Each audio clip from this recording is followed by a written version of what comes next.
As the sagas recount, ever since the King Harald families of the Ulzak family unified the fragmented Hellenic kingdoms into BLB, the Danes solidified their northern hegemony by plundering the coastal shores of Equestria. Yet the drums of longships fell silent when the Ulzak family signed a permanent peace treaty with the princes of Equestria in 143.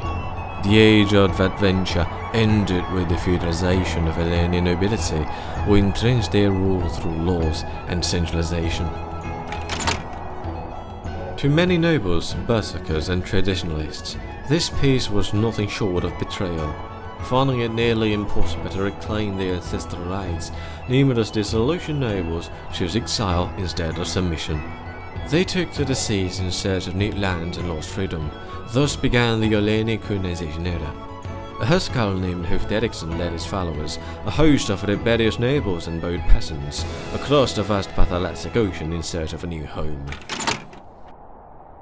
Derrickson's fleet first landed on the remote southeastern Griffonian Isles, small, forgotten corners of the continent that soon became a heaven for exiles who opposed the Ulzak family.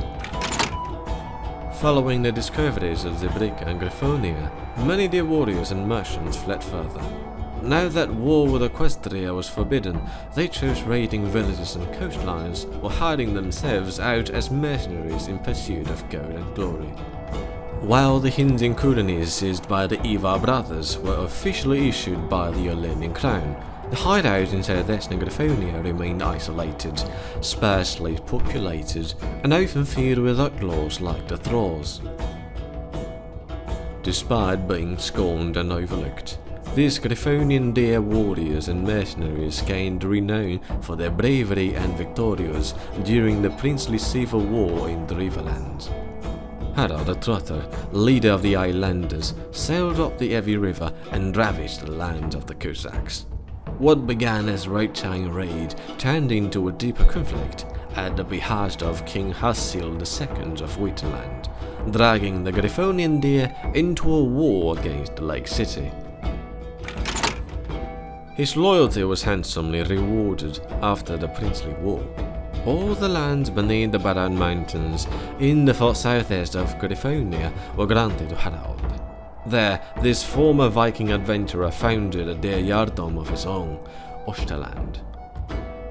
As one of the opponents of the Hellenic New Order set in 143, Harald shaped Austerland as a mirror of ancient Hellenia, a society divided into three castes: the Jarls and the noble class, the Fridir who own no oath beyond the Jarl, and the Commandeer, peasants bound to the land and to their lords.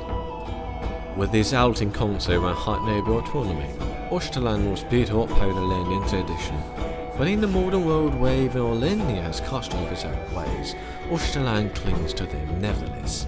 Yet time marches on, as one tide follows another. As Griffonia falls into chaos, the very traditions Austerland seeks to preserve may be its undoing. One thing is certain, the coming years will define Austerland's fate, whether it thrives or falls.